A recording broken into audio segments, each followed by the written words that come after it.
Saudara dan saudari yang terkasih dalam nama Tuhan, banyak orang berpikir orang kudus itu manusia setengah dewa atau Superman atau Superwoman yang tidak pernah melanggar tata aturan, tak pernah salah, tak pernah keliru, dan tidak pernah berdosa.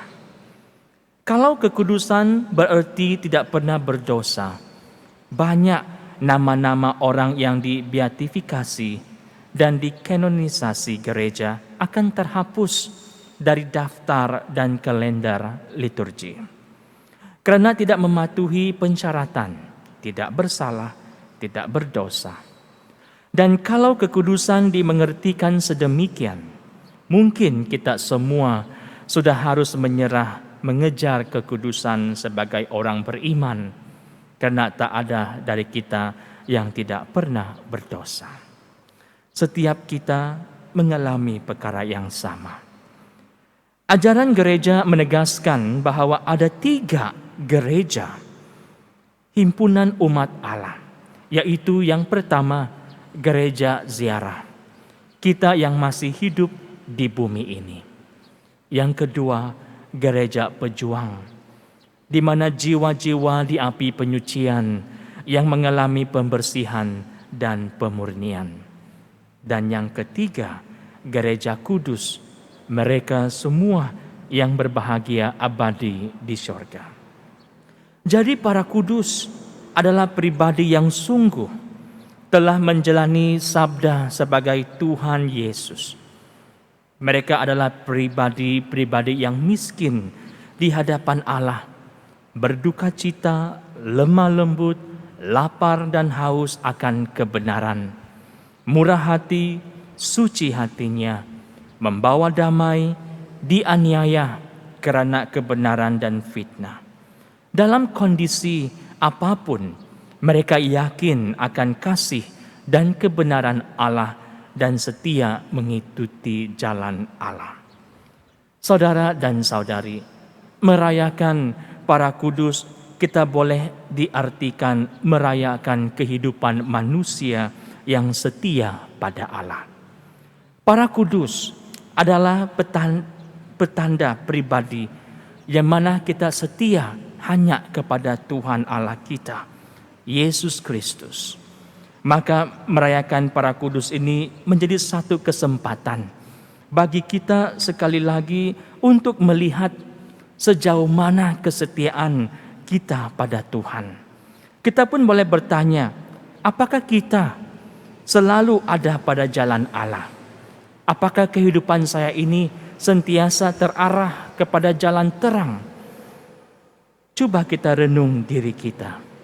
Are we living the kind of life that God wants us to live?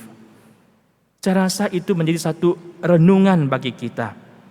Bila melihat akan bacaan-bacaan kitab suci pada hari raya ini, mengarahkan kita kepada satu jalan menuju kekudusan. Siapakah orang-orang kudus itu? Kita melihat dalam kitab Wahyu, dalam bacaan pertama memberi kesaksian. Kesaksian di mana mereka melihat satu kumpulan besar, orang banyak yang tidak terhitung jumlahnya. Mereka terdiri dari segala bangsa dan suku, kaum dan bahasa. Mereka semua berdiri di hadapan takhta dan di hadapannya itu adalah anak domba yang memakai jubah putih dan memegang daun-daun palma di tangan mereka. Mereka yang mengenakan jubah putih adalah para orang kudus Allah, karena mereka telah mencuci jubah mereka dan membuatnya putih di dalam darah anak domba. Saudara dan saudari, sungguh mulia akan keerti kekudusan ini. Dan kekudusan bukan berarti sama sekali tanpa dosa.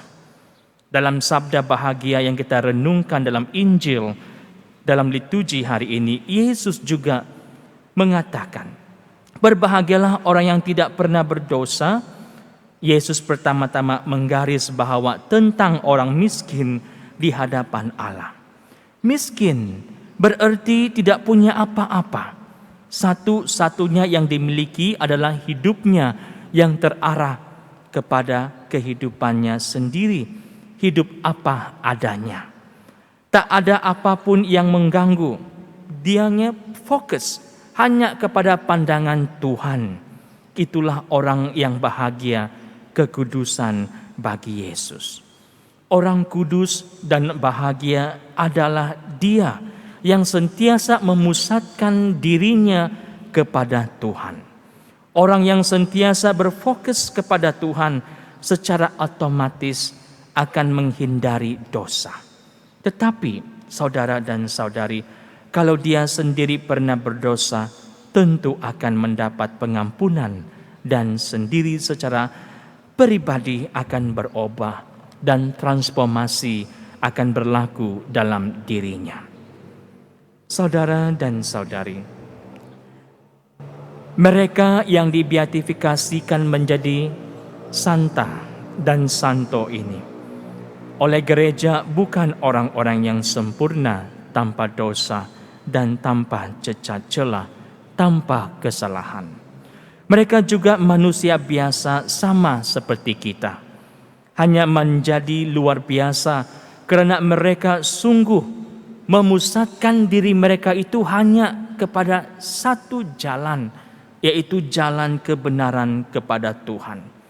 Dan mereka itu menjadikan kudus karena tumpuan dan harapan hidup mereka itu hanya kepada Yesus. Mereka berusaha menjadi miskin di hadapan Tuhan, berduka cita dan lemah lembut, menjadi miskin, tidak berpunya, dan hanya dimiliki Tuhan. Saudara dan saudari, kalau orang-orang yang punya kekurangan dan dosa boleh menjadi kudus, maka bagi kita menjadi orang kudus bukan tidak mungkin. Kita semua dapat melalui jalan kekudusan ini jika kita memusatkan diri kita, memfokuskan hanya kepada jalan kebenaran, yaitu terang Yesus yang menerangi diri kita. Memang manusia lemah, kita semua lemah.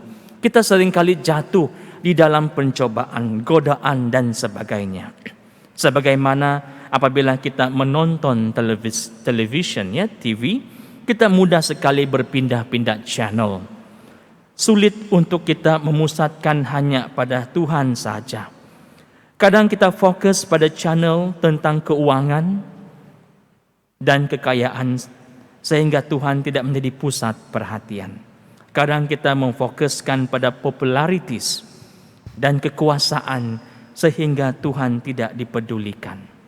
Kadang kita fokus pada kesenangan-kesenangan manusiawi sehingga Tuhan menjadi seperti pribadi yang asing. Kita kerap berpindah-pindah fokus pada hal-hal duniawi karena kita menyangka di sanalah terdapat kebahagiaan sejati. Padahal orang-orang kudus yang kita rayakan hari ini memberi kita petunjuk. Fokus kepada Tuhan, di sana ada kebahagiaan sejati. Saudara dan saudari, marilah kita sekali lagi mengambil bahagian di dalam perjalanan ini dengan menempatkan Yesus yang pertama dalam kehidupan. Dengan menempatkan jalan terang yang telah diberikan kepada kita untuk sama-sama kita dapat merayakan dengan orang-orang kudus yang ada di sorga, yang sentiasa menyanyikan lagu pujian bagi Tuhan. Itulah merupakan kerinduan kepada setiap kita. Marilah kita berjuang dengan orang-orang kudus yang kita rayakan hari ini tanpa menggantikan ataupun memfokuskan kepada perkara yang lain, tetapi hanya memfokuskan wajah Yesus, jalan Yesus, dan kehidupan yang penuh dengan kekudusan. Oleh itu, saudara dan saudari, semoga perayaan pesta orang-orang kudus ini memberi kita sekali lagi renungan untuk dapat menikmati akan berkat kuasa Tuhan yang begitu indah, yang mau disalurkan ke dalam setiap pribadi kita. Bersama dengan para santo dan santa yang kita rayakan hari ini, mendoakan kita dan setiap pribadi kita diberkati Tuhan. Amin. Amin.